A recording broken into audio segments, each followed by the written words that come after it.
Hello everyone. விஜயின் ஜனநாயகன் படத்தின் travel partner யார் தெரியுமா? அடிப்பொலியாக வந்த அறிவிப்பு. வாங்க யாருன்னு பார்க்கலாம். தளபதி விஜயின் கடைசி படமான ஜனநாயகன் படப்பிடிப்பு முடிந்து தற்பொழுது போஸ்டர் தயாரிப்பு பணிகள் நடைபெற்று வருது. வினோத் இயக்கத்தில் வெளியாகும் ஜனநாயகன் திரைப்படம் பக்கா மாஸ் படமாக விஜய் சார் ரசிகர்களுக்கு ஃபுல் மீல்ஸ் ஆக இருக்கும் என்று இயக்குனர் தெரிவிச்சிருக்காங்க.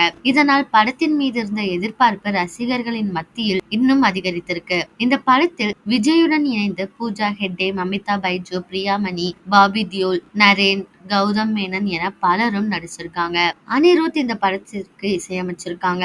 அடுத்த ஆண்டு ஜனவரி 9 இந்த படம் திரைக்கு வர இருக்கு. இந்த நிலையில் ஜனநாயகன் படத்தின் அதிகாரப்பூர்வ டிராவல் பார்ட்னராக ஜிடி ஹாலிடேஸ் உள்ளது என்பதை இந்த படத்தின் தயாரிப்பு நிறுவனம் தெரிவிச்சிருக்காங்க. உங்களை யார் யாரெல்லாம் ஜனநாயகன் படத்துக்காக வெயிட் பண்ணிட்டு இருக்கீங்களோ அவங்கள கமெண்ட்ல சொல்லுங்க. இதே மாதிரி லேட்டஸ்ட் சினிமா நியூஸ் அப்டேட் தெரிஞ்சுக்கணும்னா இந்த சேனலை சப்ஸ்கிரைப் பண்ணிக்கோங்க.